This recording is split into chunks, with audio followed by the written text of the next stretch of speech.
ನೋಡಿ, ಇತ್ತೀಚೆಗೆ ಭಾರತೀಯ ಜನತಾ ಪಾರ್ಟಿ ಜನ ಆಕ್ರೋಶ ಯಾತ್ರೆ ಭಾಳ ಯಶಸ್ವಿಯಾಗಿ ಮಾಡಿದ್ದರಿಂದ ಪ್ರತಿಯೊಂದು ರ್ಯಾಲಿಯಲ್ಲಿ 10ರಿಂದ 15,000 20,000 ಜನ ಸೇರಿದ್ರು, ಕಾರ್ಯಕರ್ತರು ಸೇರಿದ್ರು, ಜನಸಾಮಾನ್ಯರು ಸೇರಿದ್ರು. ಜನರ ಆಕ್ರೋಶ ಇವತ್ತು ಈ ಸರ್ಕಾರದ ವಿರುದ್ಧ, ಸಿದ್ದರಾಮಯ್ಯ ಸರ್ಕಾರದ ವಿರುದ್ಧ ಆಗಿದ್ದರಿಂದ ಅದನ್ನು ಹೆಂಗೆ ಕೌಂಟರ್ ಮಾಡಬೇಕು ಅನ್ನೋ ಕಾರಣದ ಸಲುವಾಗಿ ಇವತ್ತು ಈ ರೀತಿ ಸಭೆಗಳನ್ನು, ಪ್ರತಿಭಟನೆ ಸಭೆಗಳನ್ನು ಬೆಲೆ ಏರಿಕೆ ಅನ್ನುವಂಥದ್ದು. ಬೆಲೆ ಏರಿಕೆ ವಿರುದ್ಧ ನೀವು ಹೋರಾಟ ಮಾಡೋದಾದರೆ ಕಳೆದ 3-4 ತಿಂಗಳಿಂದ ವಿದ್ಯುತ್ತಿನ ದರ ಏರಿಕೆ ಮಾಡಿದ್ರಿ, ಆಮೇಲೆ ಹಾಲಿನ ದರ ಏರಿಕೆ ಮಾಡಿದ್ರಿ, ಆಮೇಲೆ ಕುಡಿಯುವ ನೀರಿನ ದರ ಏರಿಕೆ ಮಾಡಿದ್ರಿ, ಡೀಸೆಲ್ ಪೆಟ್ರೋಲ್ ದರ ಏರಿಕೆ ಮಾಡಿದ್ರಿ.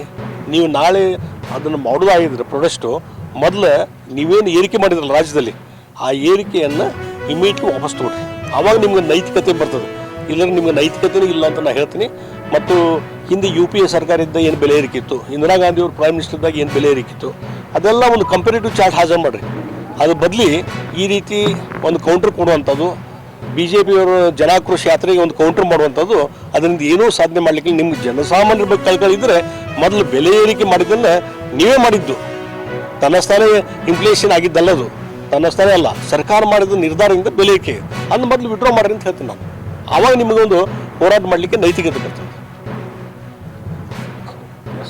ಯುದ್ಧ ಮಾಡೋದು ಬೇಡ ಅಲ್ಲ, ಯುದ್ಧ ಮಾಡೋದು ಬೇಡ ಅಂತ ಹೇಳುವಂಥದ್ದು ಏನಿದೆಯಲ್ಲ, ನನಗೆ ಅನಿಸ್ತದೆ ಯಾರು ಸತ್ತದಲ್ಲ, ಹತ್ಯೆ ಆಗಿದಲ್ಲ, ಅವ್ರ ಕುಟುಂಬದವ್ರ ಪರಿಸ್ಥಿತಿ ಏನು ಇದು. ನಾಳೆ ಇವತ್ತು 28 ಜನರಿಗೆ ಆಗೈತಿ, ನಾಳೆ ಬೇರೆ ಬೇರೆ ದೇಶದ ಬೇರೆ ಬೇರೆ ಜನರಿಗೂ ಆದರೆ ಇದಕ್ಕೆ ಕಾರಣೀಭೂತರು ಯಾರು, ಇದು ಜವಾಬ್ದಾರಿ ತೊಗೊಳ್ಳುವಂಥವ್ರು ಯಾರು?